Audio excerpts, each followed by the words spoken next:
A very, very gloomy live shot overlooking Kansas City right now. It is July 18th, and thank you so much for joining me here at the live desk for an update on your Catch Up Quick.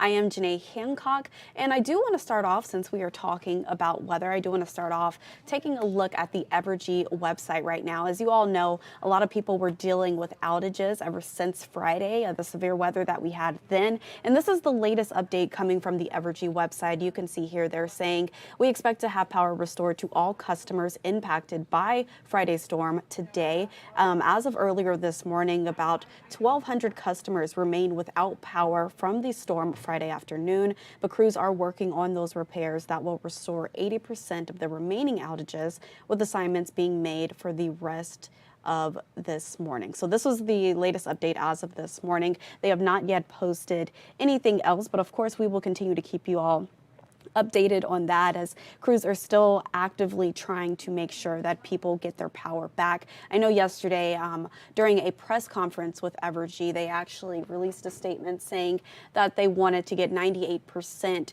restored by earlier this morning by midnight, and obviously the weather may have impacted that. But of course we will continue to keep you all posted. I do want to turn to social media right now, taking a look at Facebook. You can see that post here. KCK Mayor Tyrone Gardner has declared a local disaster emergency for Wyandotte County. So this declaration allows the Unified Government's Department of Emergency Management to bring in additional resources to help the county recover. But as officials are still encouraging people to report damage to infrastructure, parks, and other public buildings by using 311. Also, if you need to get rid of debris, you can head to the Recycling Yard Waste Center until 3 p.m. today, so you still have time. It will also be open from 10 a.m. to 3 p.m. through Sunday. And you can find the center at 3241 Park Drive in KCK. Now, right now, I want to turn to a news story that we have here in the KCTV5 newsroom today.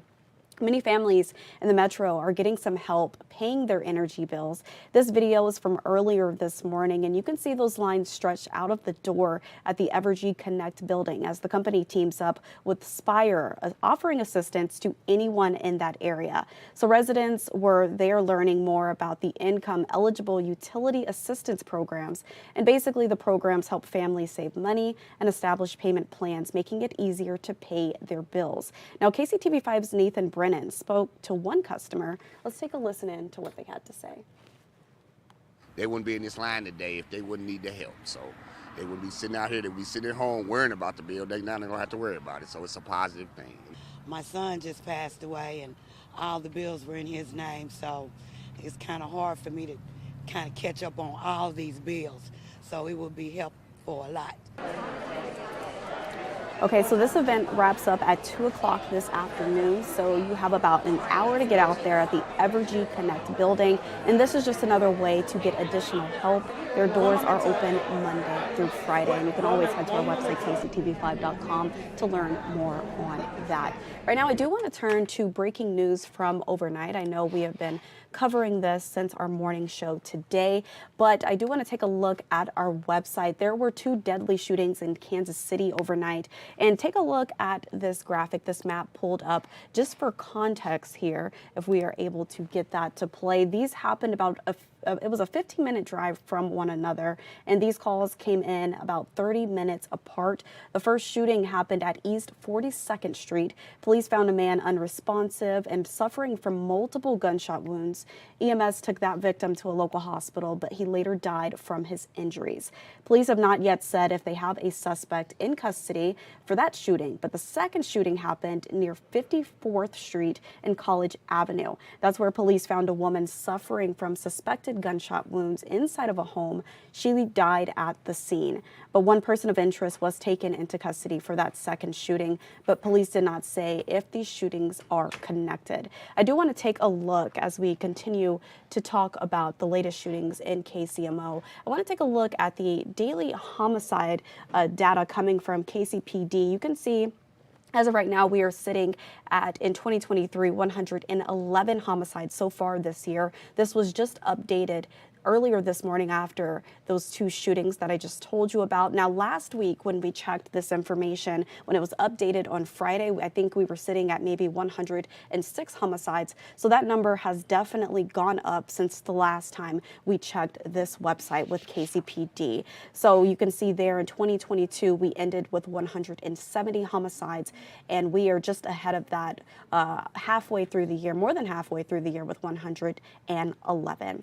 Now, as of right now, I do want to take a look at some national news, the top national story that we are following here in the KCTV5 newsroom. On the same day as a pretrial hearing is being held in former President Donald Trump's classified documents case, the current front runner for the 2024 GOP presidential nomination announced that he was informed that he is the target of another Justice Department investigation.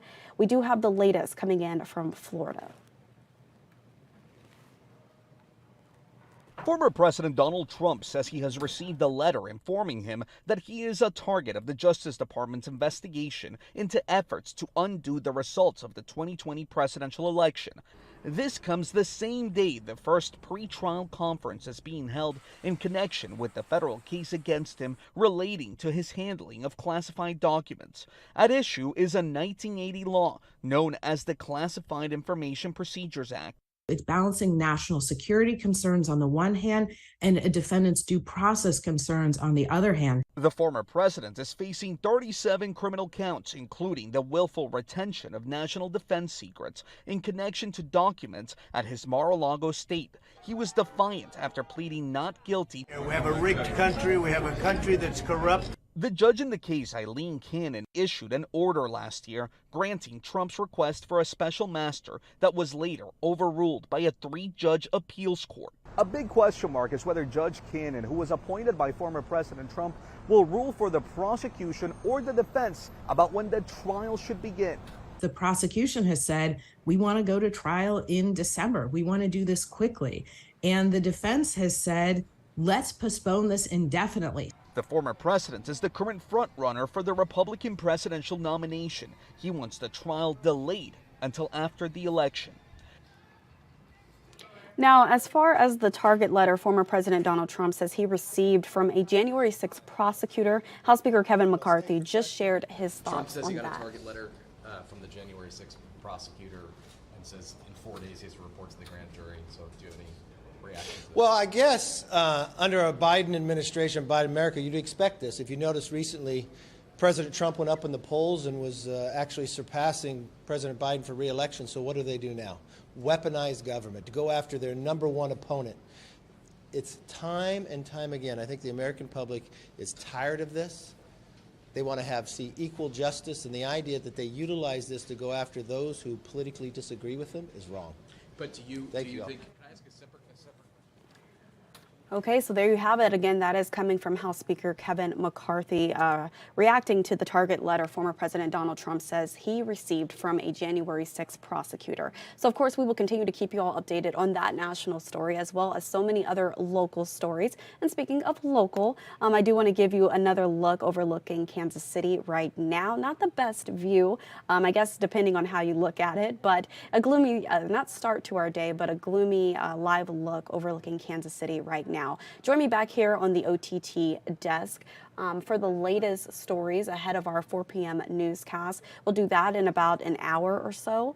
And also, if you need an update on our weather, you can always download the KCTV5 weather app. And while you're there in the App Store, you might as well download the KCTV5 News app as well.